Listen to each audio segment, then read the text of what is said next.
اپنے آپ کو رب کائنات کے لیے خاص کر دے، اس کے دل میں دوسری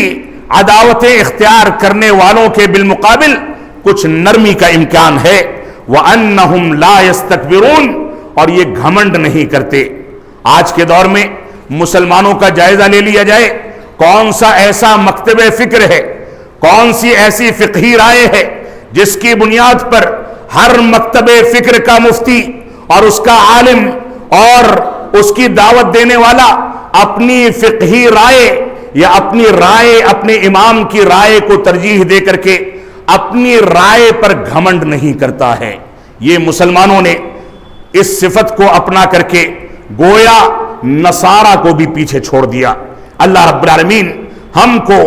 دین کے معاملات میں تواضع اختیار کرنے کی توفیق عطا فرمائے۔ رب کائنات ہم کو دین کے معاملات میں وہ پالیسی اختیار کرنے کی توفیق عطا فرمائے جو صحابہ کرام کی پالیسی تھی کہ جب دلیل آ جائے تو ساری کی سارے مفادات ایک جانب، ساری کی ساری انا ایک جانب، ساری کی ساری رائے ایک جانب، اور اپنا بڑا ہو یا چھوٹا ہو، اس کا فتویٰ ہو یا کسی کا فتویٰ ہو، وہ ساری کی ساری چیزیں بالائے طاق رکھ کر کے مسلمان سر تسلیم خم کر دے اور دلیل کو تسلیم کر دے۔ یہی مسلمان کا فریضہ ہے۔ اللہ رب العالمین ہم کو بغض و عناد سے، استدبار